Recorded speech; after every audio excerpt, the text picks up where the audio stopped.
Good afternoon, everyone, and welcome to the Employee Ownership Association's AGM Better Together 2021 and beyond. I'm Christopher McDermott, the new chair of the EOA's Board of Directors, and I'm really pleased that you've taken the time to join us today, and we hope that you will find the next hour to be interesting, engaging, and informative.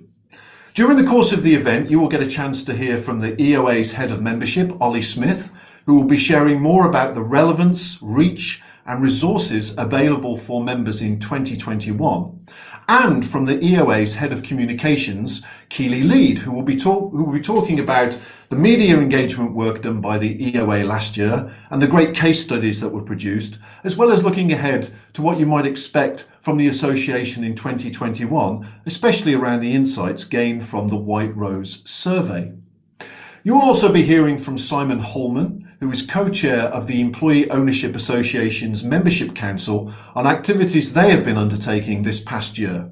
And you will, of course, have the opportunity to hear from our CEO, Deb Oxley, who, amongst other things, will be talking about how partnerships, old and new, are going to be so important as we emerge from the pandemic.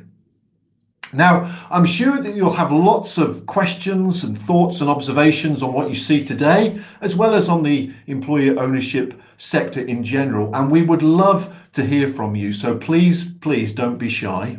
There will be a Q&A session near the end of the event today, where we will try and answer as many of your questions as we can. So please submit these via the Q&A box on the screen. All the questions sent in will be answered by the EOA team, either live today or later as a written response.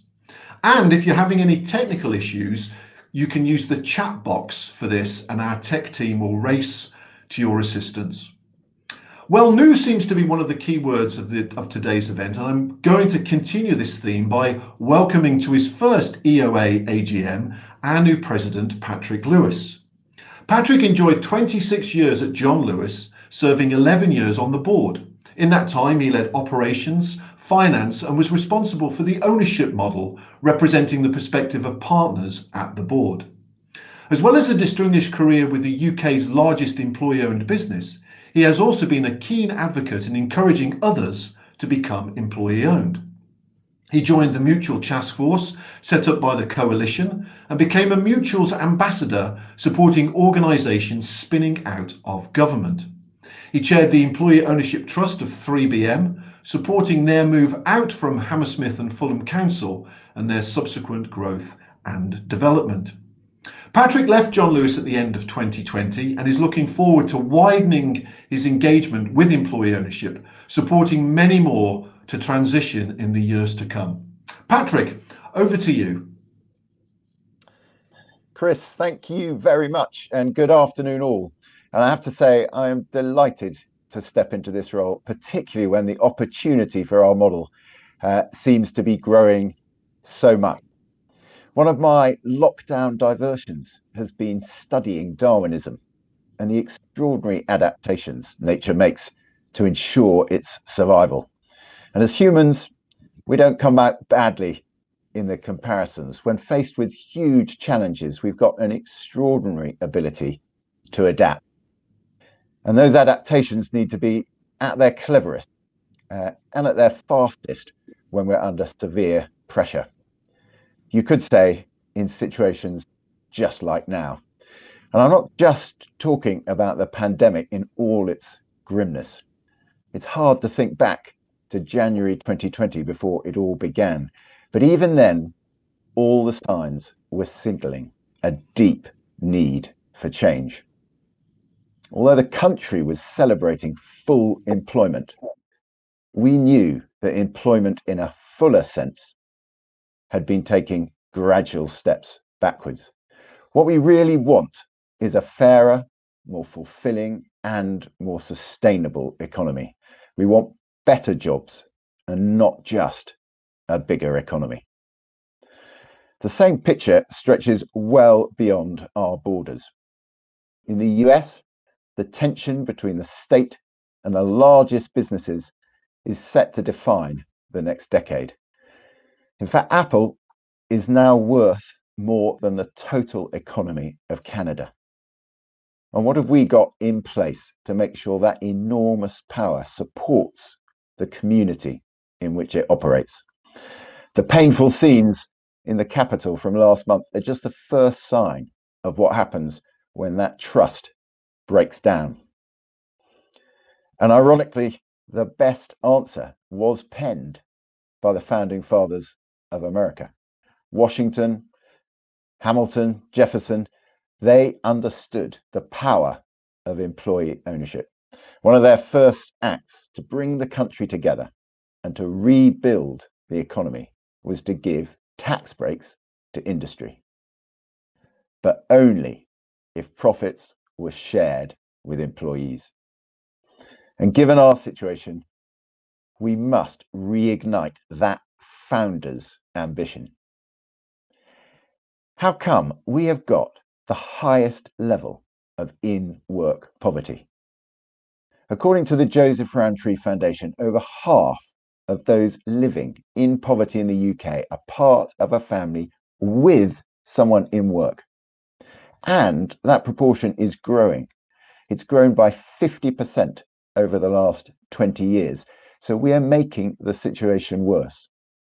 You know, we celebrate the dynamism and creativity of our tech companies. But why is it that the employment many of them support is so precarious? Uber, Deliveroo, Amazon are all brilliantly successful. But is their model of employment really sustainable? Employees, if you can call them that, have gained flexibility of hours, but are now often not really part of their employer at all. They're literally a pair of hands or wheels that can be used when convenient and set aside when not. That is the exact reverse of what a community should stand for.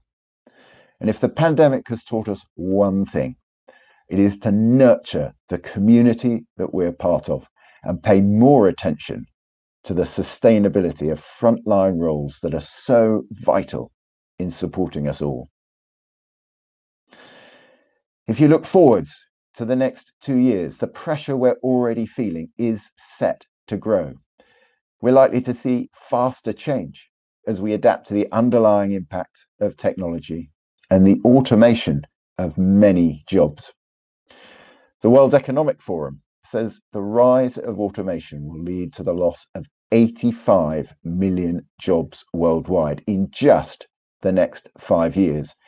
And the impact of the pandemic and extracting ourselves from the EU will only accelerate that impact, creating growing disruption in many industries.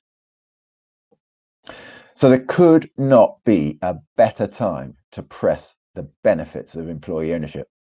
Back in January 2020, we were already seeing a dramatic acceleration in uptake, finishing the year with more than 100 new employee-owned businesses. And in June 2020, the White Rose survey evidenced a 50% growth in the number of employee-owned businesses in the UK since 2017. That is a clear indicator of the emerging demand. And I'd say also a clear indicator of the sterling work that Deb and her team have done to support them. EO creates the motivation to support innovation and change, while keeping the interests of all firmly as the outcome. It really is a fairer and better form of capitalism. And it's no coincidence to me that we're also starting to establish a wider group of advocates. Earlier this year, the Federation of Small Businesses promoted employee ownership as a way to support companies out of the pandemic. The Chartered Management Institute has just appointed a lifelong EO advocate as its president. And the Royal Institute of British Architects, RIBA, has just done exactly the same. And ICAW now refer to us as an increasingly popular option. So as committed advocates, what can we do to support that growing interest? The first is to make sure our existing EO businesses are evidently successful in achieving their goals. Over 2020, the EOA has built a growing repertoire of available support, including support and learning for trustee and employee directors. Often sharing experiences has been the most valued, and the EO Boost Week secured 1,200 registrants and excellent feedback.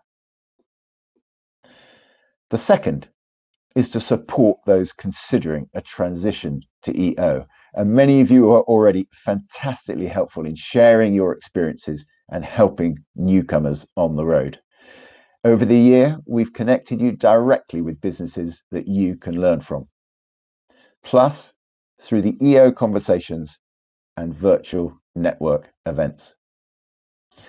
And last but not least, we will keep promoting the value and interests of employee ownership with all our key stakeholders. Given the likely changes to employment and tax law, we'll stay close to government, advocating for the changes that will support our model. And at the same time, we'll keep building relationships with the invaluable intermediaries who can often be the accelerator to supporting a transition. Darwin's little tip was that in the long history of humankind, those that have learnt to collaborate and improvise most effectively have prevailed. And if it's all about collaboration and innovation, I am easily convinced that employee ownership is going to be on the winning side. I should close with a heartfelt thank you to the executive team and the success that they've had under Deb's leadership. Our growth and our impact says so much about their skill and determination. And I'd also like to mark the great contribution of our outgoing chair, Simon Fowler, for everything he has done in his decade in office. He has been instrumental in helping build the team that supports us all. And on that note, we are delighted that Chris McDermott has stepped into his large shoes. And I'll now pass back to Chris himself. Thank you. Thank you, Patrick. Fantastic, really powerful stuff. And I certainly would second your comments on Simon and his formidable style and presence. A really great advocate for this sector, and really, as you say, large shoes to fill. And I'm going to do my best. Very powerful stuff from Patrick there. Darwinism, we got Darwinism, the breakdown of trust, Uber. Mention of Hamilton, but no musical numbers there from Patrick. But really, for me, the most profound sentence really from what Patrick said was a fairer and better form of capitalism. And I think that's really a very strong comment and a very strong thing to say about our sector. So thank you, Patrick. Thank you very much. Now, coming live from the EOA offices near Hull, I would really pleased to say and really excited to introduce the Chief Executive of the EOA, Deb Oxley. Thanks, Chris, and hello to all of you. It's been the most extraordinary year for the UK and for business, but most importantly for our families and colleagues, and I hope that you and they are all safe and well. I want to take time today to reflect on how the EOA has adapted and responded over the last 12 months, and to celebrate what we've achieved with your support and to look ahead. We had a great start to 2020, and in January and February we were reflecting on 2019's biggest ever EOA conference. We were preparing to meet newly elected MPs, and we were hosting the Robert Oakeshott Lecture. However, on March the 16th, you will remember, we were all told to cease all social contact, and on the 23rd of March, the Prime Minister announced the first national lockdown. The EOA's immediate response was threefold. Firstly, we revisited and cancelled all of our planned events and speaking engagements. Secondly, we reforecast our financial projections, considering the best and worst case scenarios. And thirdly, we reviewed all of our engagement with you, our members, moving everything online, hosting our first Better Together webinar, launching a new COVID-19 web portal, and restructuring our regular communications. During April and May, the uncertainty continued. But the team delivered a further 9 weekly Better Together webinars, supported members who were due for renewal with flexible payment plans, and continued to respond to inquiries from potential explorers of employee ownership. As June arrived and the start of the summer, restrictions started to lift. So we paused and reflected on the impact of our activity of the Better Together webinars, and subsequently we planned a new programme of digital events, the virtual network meetings and the EOA Conversations. And with it being June, we also hosted EO Day. This was brilliantly supported by all of you, thank you, and it gave us all something to smile about. In July and August, there was an opportunity and a need to lobby and influence. We responded to the Bayes Committee inquiry on post-pandemic economic growth and to the Comprehensive Spending Review, reiterating our call for 1 million owners. And with the support of a small group of advisor members, we engaged with the Office of Tax Simplification regarding the potential changes to the CGT relief. And it was only at this late stage that we had to finally accept that we needed to take the difficult decision to cancel the 2020 conference, but to use our new digital insights to plan an online event. In September, after a short-lived return to the office before tiered restrictions were reintroduced, we were delighted to announce that our new president and new chair were in place, and to support our partner, the Building Societies Association, to launch a new report entitled Rebuilding Business for Society, which 27 of you contributed to. Since October and our new financial year, despite ongoing COVID restrictions, we've had a really good start. In November, as you've heard, we delivered EO Boost, the biggest ever employee ownership event in the UK.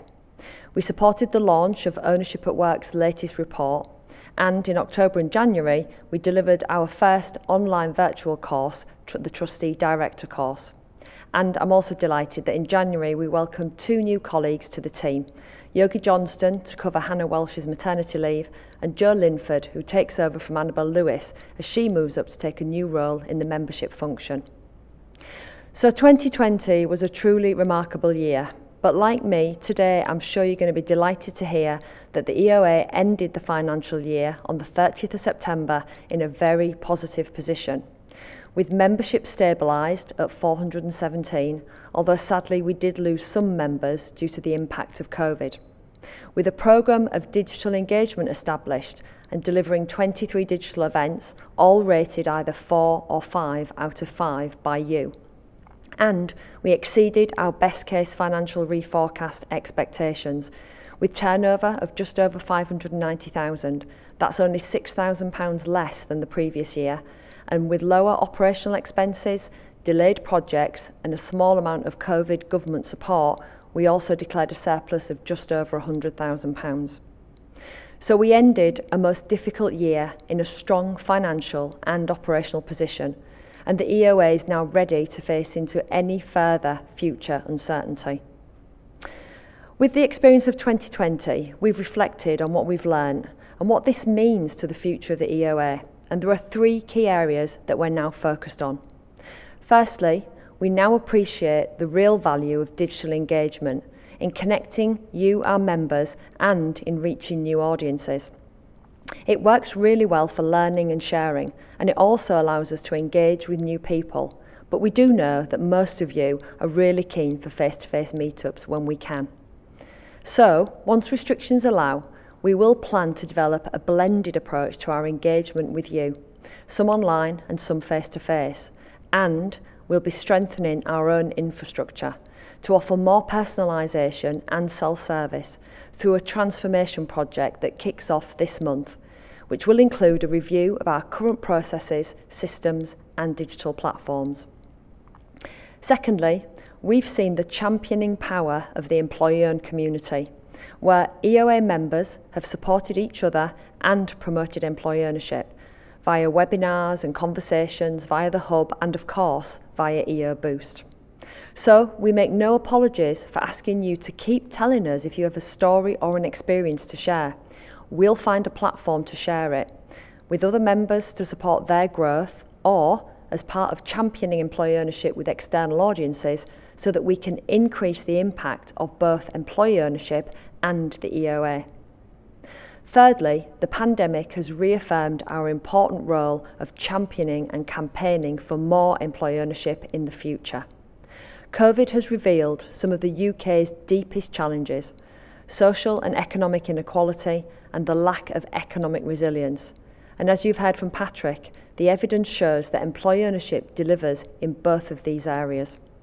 So we'll double down on our efforts to influence and to ensure that employee ownership features as part of the UK's ambitions to build back better and to level up, and to pursue our ambition for 1 million owners with our partner Cooperatives UK. Growing our impact for members, growing our influence for the sector, and growing our own infrastructure so we remain relevant and accessible will be our priorities for 2021. But systemic change needs partnerships, whether that is delivering a vaccination programme to combat a global pandemic or leading the campaign to influence a whole economic ecosystem to recognise, value and support employee ownership. And it's this commitment to and development of partnerships upon which the EOA will build in 2021 and beyond. The partnership that exists within our small team, who continue to flex and adapt and who each remain committed to you, our members. The partnership with our board and the EMC, who despite their own organisational commitments continue to help us evolve our services and products. The partnership with you, our members, who have not only supported us with your commitment to membership, but by sharing your stories and evidence of employee ownership in action. And the partnerships with business groups, funders and other groups, some of whom are here today, who are helping to raise awareness of and to mainstream employee ownership. The EOA is a truly unique community, and with the support, encouragement and ambition of all of you, I have complete confidence that together we can continue to evolve and respond to whatever lies ahead, achieving our shared purpose to grow employee ownership in order that we can deliver better business for the UK. Thanks, Chris. Thanks, Deb. And it's great to hear that the EOA has weathered the turmoil caused by the pandemic so well and is in such good financial health. I know it hasn't been easy, but this is a real testament to your leadership and the resilience of the team that have shown over these past 10 months or so. Now, as I mentioned earlier, there will be a Q&A session near the end of the event today where we will try and answer as many of your questions as we can. We've also had a few questions that have been pre-submitted, some really great ones, so we can answer some of those as well. But please use the Q&A box on the screen to send us a message on any topic, and we'll try our best to answer it live or as a written response later. Okay, so now it's time to hear from the EOA's head of membership, Oliver Smith. So you've heard what the EOA has delivered for our members in 2020. What I'm going to now do is remind you all of the relevance of membership, the reach that it can have within your organisations, and the resources that are available in 2021 and beyond in order to make the most of that membership. So relevance for businesses that are exploring employee ownership or about to transition. EOA membership provides you unique access to businesses that have been there and done it, who are more than happy to share their reflections with you. And additionally, it complements the high-level quality professional advice that you get from our supporter members, who are dealing with your legal, accountancy, finance, engagement, governance requirements as you transition to EO.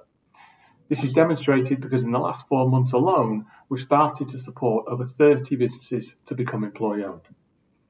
For those professional advisors, the relevance of membership is around profiling your organisation, profiling you as an expert in this sector and how your services support businesses to transition to what is good employee ownership.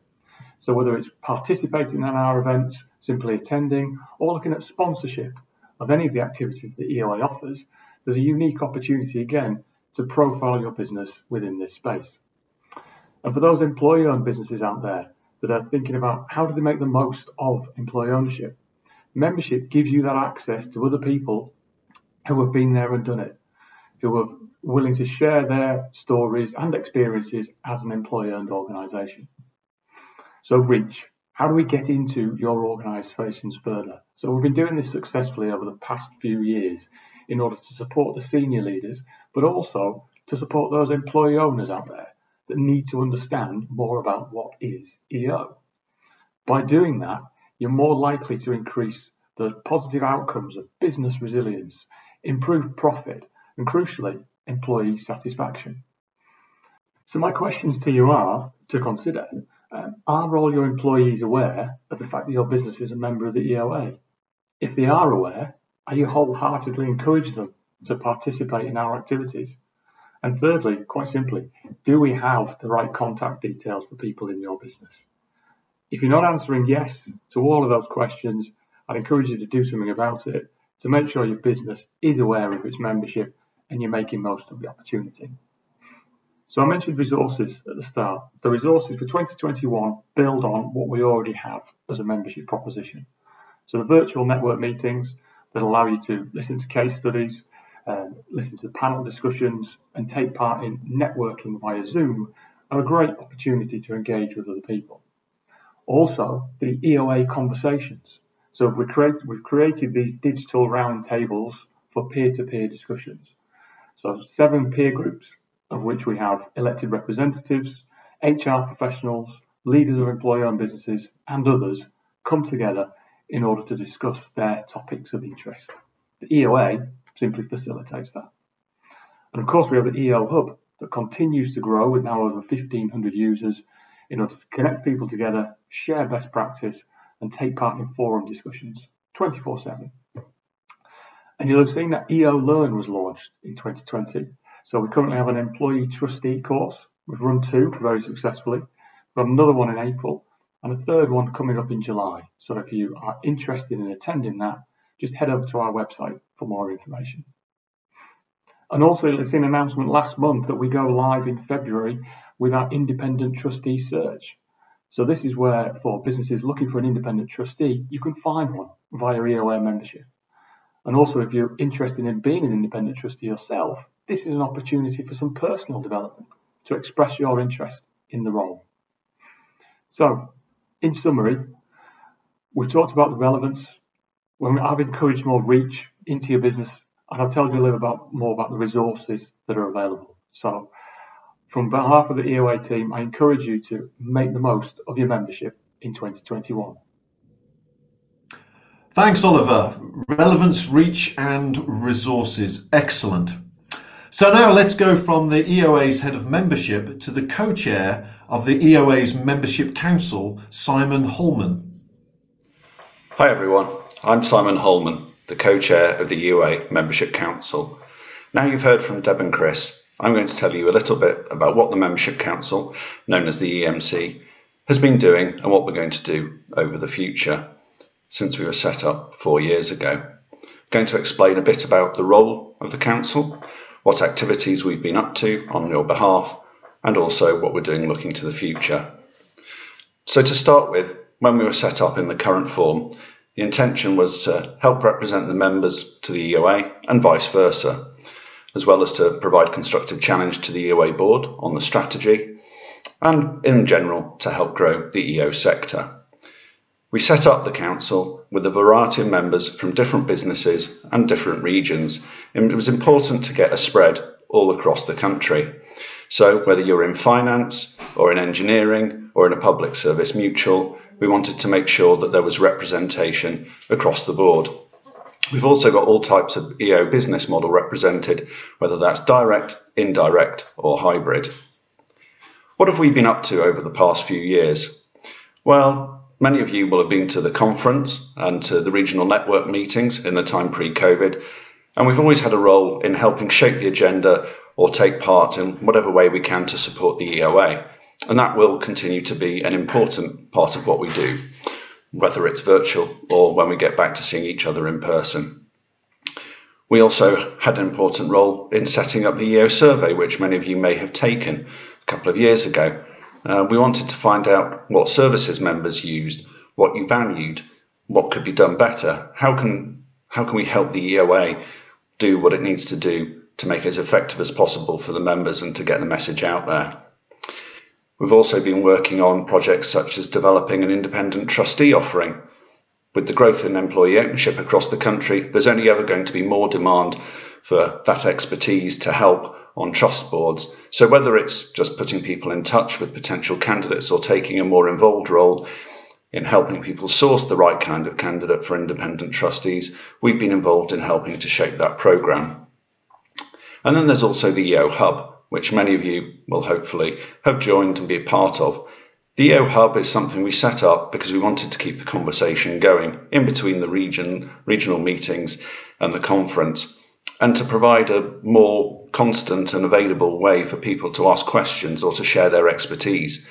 If you haven't already gone onto the EO Hub, suggest you do so, register, and you'll be able to connect with the network of all the employee ownership sector members and what we can contribute. Finally then, what's the EMC review and what's this going to mean for what we do? Well, it was the right thing to do after being in place for approximately 4 years, just to check on how effective we've been and to consult with our key stakeholders. So whether that's the EOA team, the EOA board, members and former membership council members, we want to find out what we could do better. And importantly, we also want to find out what we should be doing for the coming years. So that's underway at the moment. We'll be reporting back to the board later on this year in time for the summer, and that will help to set the council going for the next few years. And inevitably, we look forward to welcoming some of you listening to this now onto the council and helping to support what we've done. Hope you enjoyed the AGM and look forward to hopefully seeing you at meetings soon. Bye. Thanks, Simon. And great, it will be great at some point in the future for the council to get together face to face so that we can be past these pandemic times. We're really doing a great job fulfilling an important role there for the organisation the council is.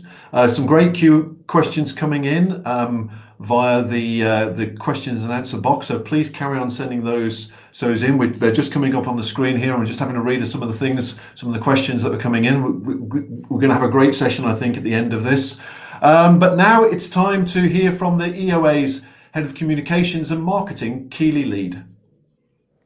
In 2020, we worked together to champion employee ownership. Your support in helping us to gather insight and your work with us to tell your EO success stories has helped us to deliver the EOA's purpose to grow employee ownership in the UK. This year, we look forward to sharing the insights captured in the 2020 White Rose survey. It's over 5 years since the last full survey, during which time the sector has more than doubled, as well as evolved in terms of good practice. A big thanks to the 200 plus of you who took the time to complete the survey, and in doing so, no doubt helping to demonstrate the impacts of good employee ownership. We are very grateful to our partnership with White Rose and the support of Leeds Business School, and also to our other research partner, RM2, which measures the performance of the top 50 employee-owned businesses by size. In 2020, your stories helped us to secure 226 pieces of media coverage. You kindly included EOA quotes and sector stats in your press releases, and also your lockdown case studies featured in our Better Together webinars on our COVID hub, and were used by our partners in their representations to government. The credibility this provided helped to leverage 20 virtual speaking slots, reaching audiences from Cardiff to Canada. It helped attract speakers from the CBI, FSB, CIPD to the EOA's virtual event EO Boost. This helped to widen our reach. In fact, a fifth of the 1,200 registrants of EO Boost were from organisations attending an EOA event for the first time. To best represent the sector and create cut-through with the government, the media and with our key stakeholders, to help support a pipeline of future employee ownership businesses, we need to gather more regular and more relevant insight. So we will be launching new ways of gathering in-the-moment views from our members on issues from pay ratios to Brexit impacts, as well as a quarterly survey which can help to track the performance of the EO sector against the rest of the UK economy. One way in which we are trying to build that pipeline of new employee-owned businesses is through our 1 Million Owners campaign, in partnership with Cooperatives UK, which aims to deliver 1 million employee and worker owners by 2030. Last year, the campaign secured funding from the Open Societies Foundation to create the Ownership Hub project. In 2021, we will announce and work with a partner region to grow employee and worker ownership and launch a national online resource to support other regions to do the same. Once a year, we bring together all of our awareness-raising activity via our national campaign, EOA Day, which includes data launch, celebrations with your employee owners, supporting you to tell your story to your key stakeholders and ours, and which culminates in social media activity on the last Friday of June. In 2020, with just a 5-week lead-in and still dealing with the early impacts of the pandemic, together we made a huge impression through stories and messages about why EOA is the answer. We achieved 4.5 million impressions across social media, up by more than 1 million on the previous year. We cannot wait to beat this in 2021. So pop June 25th in your diary and expect our 100-day countdown communication on March 17 on how you can make an impact for EOA Day 2021. Please feel free to get in touch if you want to talk through an idea. In summary, this is how together we have championed employee ownership in 2020 and how we will work together to increase our reach in 2021. Thank you, Keely, as well as thank you to Deb, Oliver and to Simon. Well, it's a real honour for me to be attending my first EOA AGM as chair. My own journey into and through employee ownership has not been without incident, so it is probably fitting that I've taken up this role in such an extraordinary moment for ourselves, our communities, our businesses and our country. One of the questions I've been asked a lot during the pandemic is, has employee ownership made a difference to your business's resilience?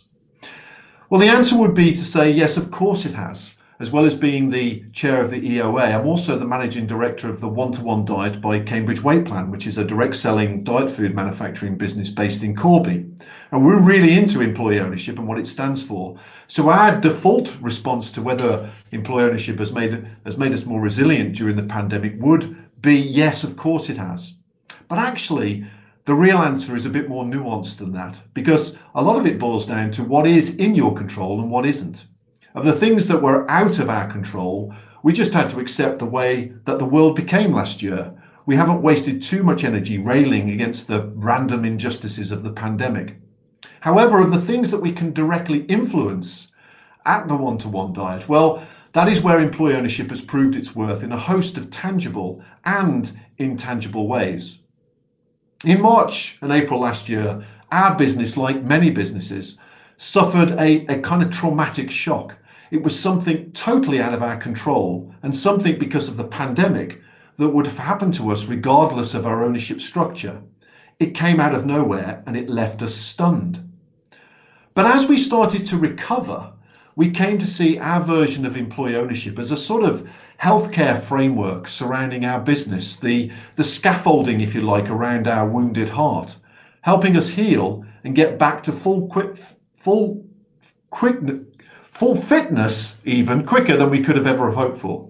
In that way, it kind of saved us. Not the legal definition or the contracts or covenants or a management organizational chart, but the years we put in prior to the pandemic, building up our channels of communication and levels of trust, creating and fostering a positive working culture, and enjoying and sharing our successes, whilst at the same time reveling in our rather unique ownership model. That is what made and is making the difference. I truly believe that it is in recovery that we will see the best of employee ownership, as lots of companies like ours emerge, sort of blinking into the sunlight of a changed world, full of new, difficult, but also exciting challenges. The event today is called Better Together 2021 and Beyond, and it is the beyond bit where I would like to issue a challenge.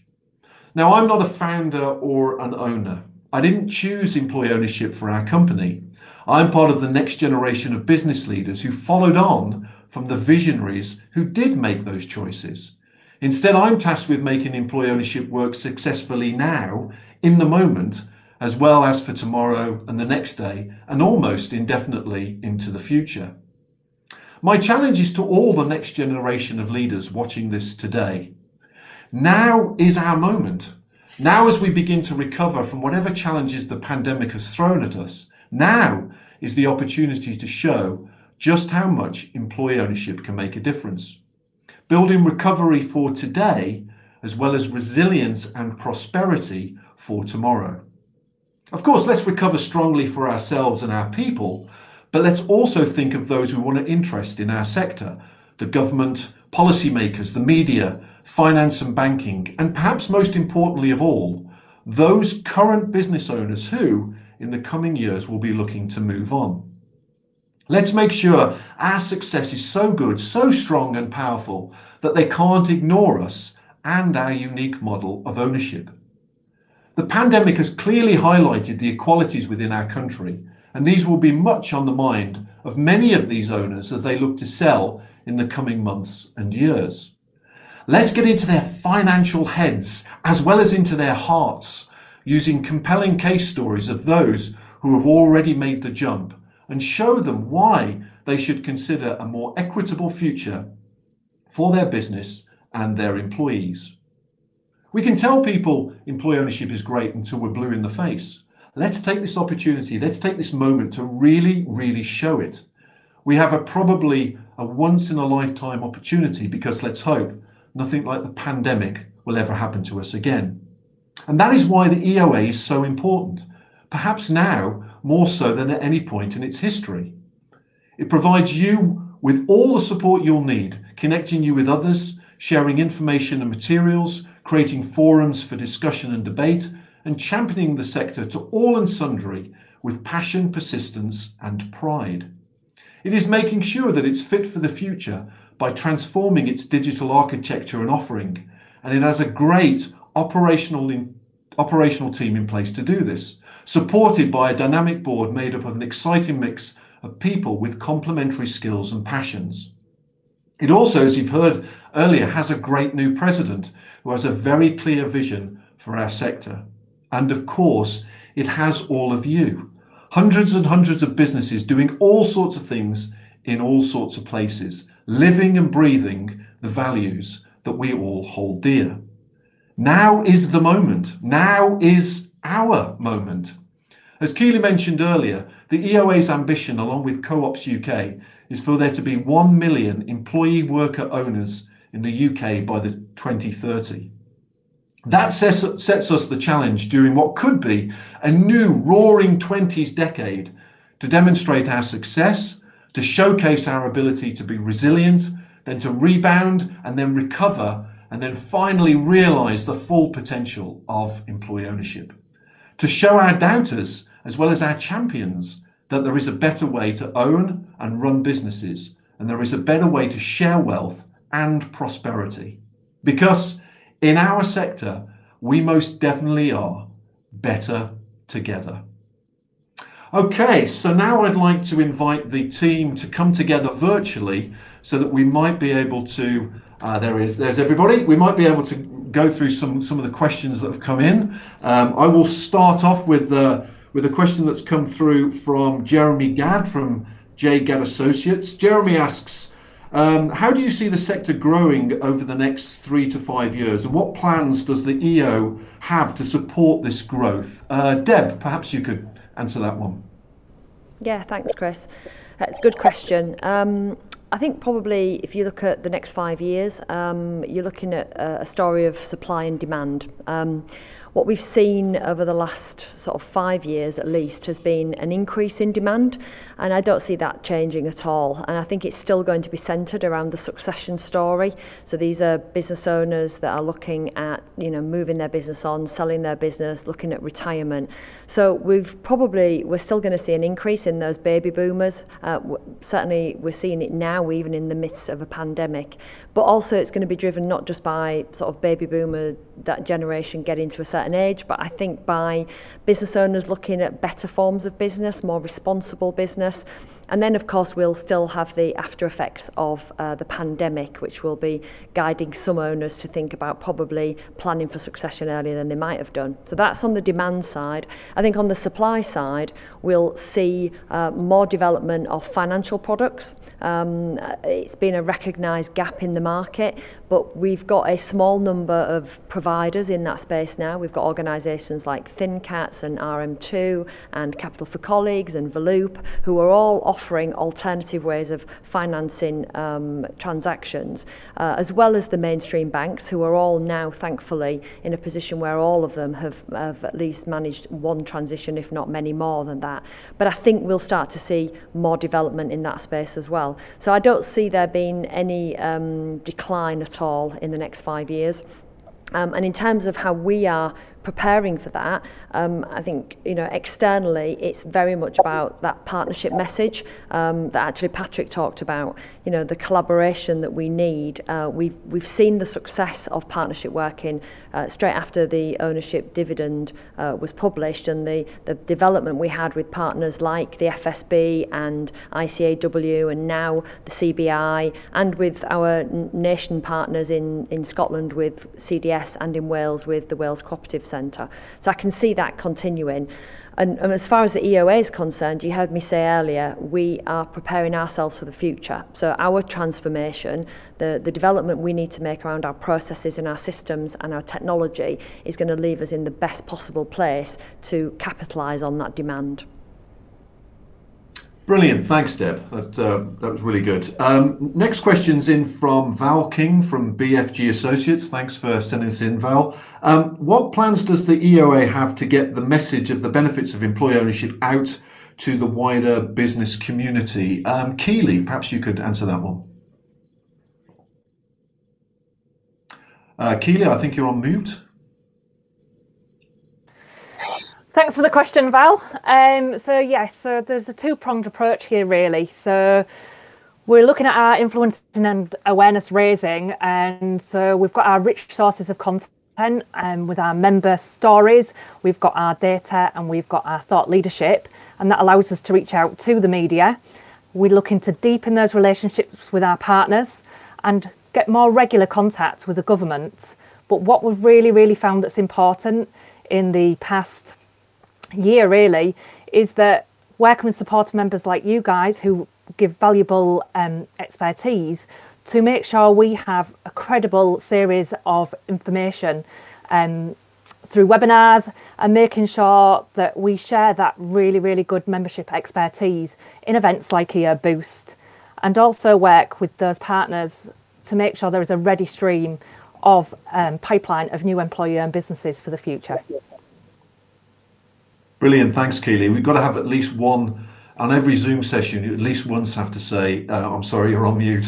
I think it's become standard practice now. I'd also like to thank Mark Clayton from Unity Bank Trust, who sent in a very similar question to the one that Keely's just answered there. So thank you, Mark, for sending that in. We've combined two questions here. One, it's the same question really from Ian Hiscock Consulting. Hello, Ian, and Sarah Owens from Wales Cooperative Centre. The combined question is, what work is currently happening at a political level to ensure EO is taken seriously as a successful model for the future of the UK economy? And what role do business leaders and the public have to play in promoting more worker ownership? Deb, perhaps you could pick that one. Sure. So I think the art of success when it comes to political influencing is about making sure that we've got relevant connections and routes into those connections, but we've also got clarity on what causes and what campaigns that we are trying to promote. In terms of the campaigns and the causes, if I start there, we've got the 1 Million Owners campaign, which we're really clear about our asks there. There's a policy document. Of course, we need to refresh some of that and probably revisit some of that post-pandemic. like, but we've got a very strong platform there to build on with our partner Cooperatives UK. In terms of other causes that are that will come up over the next few years, we need to make sure that we're listening to you, our members. And you heard Keely talk about our intention this year to put in place more ability of us to capture your causes and the things that matter most to you. So with that ammunition, if you like, we then need to find the routes in. And I think for us it's twofold. One is to do that directly by mapping the right individuals within government and across the political spectrum, because we don't want employee ownership to become politicised. But also it's using our partnerships. So we've got a great opportunity with the partners that we've had. We have to really leverage off the back of their relationships with government, because arguably they have stronger relationships than we do in lots of places. So for example, the FSB, we've partnered with them already recently, and our research partner Ownership at Work, which resulted in an idea getting into the mainstream press actually over Christmas through the Times. We're also partnering with the CBI.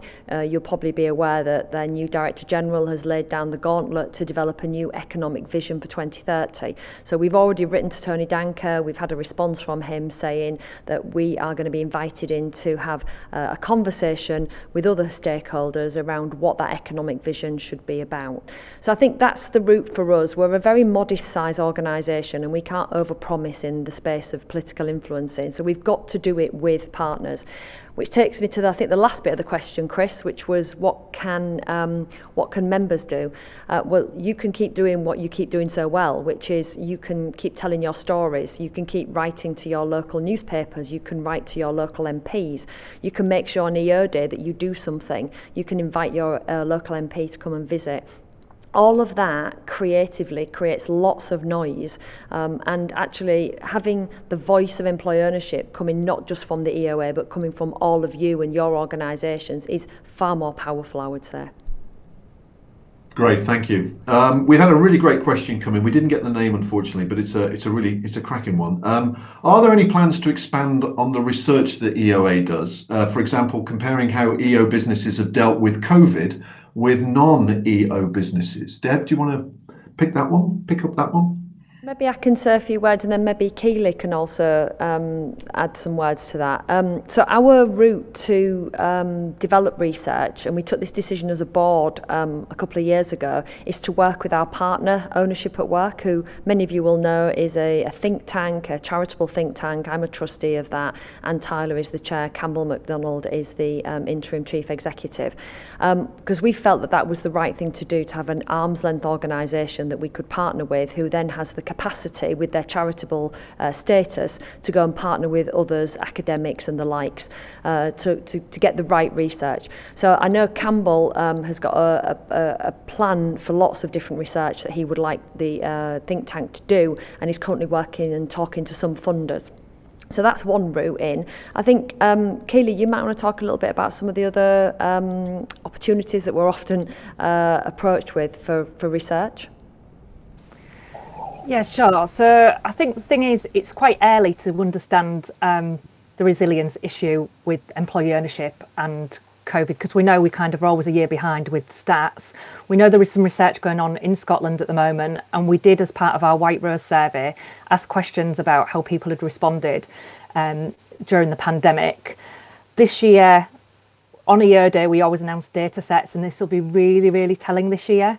Because we might, for the first year, change the amount of businesses that have no debt. We might change the number of businesses that of how they've responded. But I think we work with White Rose really, really closely. We work with Ownership at Work really closely, and we work with RM2 really closely. And we are constantly developing ways to capture data. And as you will have heard earlier from me, we really need that in the moment data. And we really need to do some kind of quarterly survey so we can track the performance of the EO businesses against the rest of UK business. And obviously this is a really good chance for me to give a shout out for support with that. Thank you. Great, thanks Keely. Next one I think is for Ollie. This is from Robert Metcalf, Richmond and Towers. Has the EOA considered facilitating members' business development? Examples with new businesses matching a directory of services, those kind of things? Ollie? Yes, yeah, Robert, we have. Back in 2019, when we did our last full member survey, we asked that very question. Would you as members be interested in such an addition to the proposition? And you wholeheartedly said yes. So since that point, we've been using the membership council in order to explore that further. So they've formed a small group. They're exploring the feasibility of that. And if it becomes feasible, then how we may implement it. So it's certainly on our radar to add to the proposition at some point in the future. If anybody wants more thoughts on that, please do get in touch. Ollie, just a quick question from me, really. Just your thoughts on the annual conference. I know it's a debate inside our business when the EOA annual conference is. Any news or updates you can give us? Yeah, Matt Hancock might be able to answer it better than I as well. It depends what happens with our capacity to come together. So what we're doing at the moment is exploring what opportunities there are in order to bring people together to achieve the same outcomes. Those outcomes being connecting people, providing a learning opportunity, and also celebrating employee ownership. So we're considering our options at the moment and what that might look like. But obviously learning from EO Boost that we did last year, but also what we've learned when we've brought people together for the face-to-face events previously. So I can say at this point, just watch this space. Thanks, Ollie. Thank you very much. Patrick, one for you from James Bailey, Wave Refrigeration. Employee ownership, in my opinion, has great synergy with the recently published The Great Reset. To promote employee ownership, would it be worth considering marketing the synergy of EO with The Great Reset? Thoughts on that? Thanks, James, for your question. A simple answer is yes. The link is incredibly strong. If you look at the first principle of The Great Reset, it's to achieve fairer outcomes, and that could be taken straight from our own book. As Deb's described, within the EOA, we'll be working very closely with government on how the country comes out of the pandemic and the opportunities for employee ownership. And as Deb's described a couple of times, for us to be most effective, we do need to work with partners. And the Great Reset is a really good example of that. We'll underpin it with two very strong arguments. And the first is social, and both the levelling up agenda and also the better jobs agenda, and the real tension the country's got between wanting to create more regulation to create better jobs with getting rid of regulation to free up the economy. And we know employee ownership has got a very good answer to square that circle. And then lastly, on the social side, as Chris mentioned, the fact that employee ownership gives an enormous motivation when you're in difficult times. So there's the social argument, and then Deb described the economic argument that we will be pushing hard. And it is great that we've now got a very strong EO advocate as Financial Secretary to the Treasury on that front. Clearly, the government's going to be busy as ever with their agenda, but that shouldn't hold us back in any way.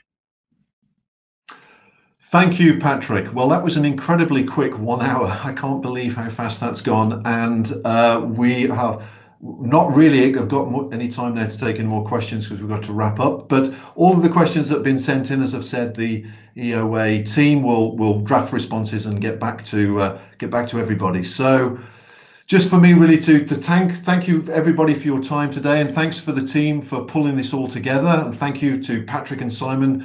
And of course, thank you everyone for watching. We've never done an AGM like this before, so we would be really interested in your thoughts about how this has all gone.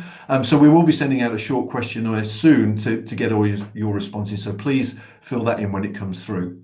We hope you found this event engaging and informative and have come away confident that the EOAs are in a great place to spread the message loud and proud that employee ownership has the opportunity to catch the imagination and to resonate strongly in a post-pandemic world. So finally from me, stay safe, have a great day, and please remember, we are always better together. Thank you.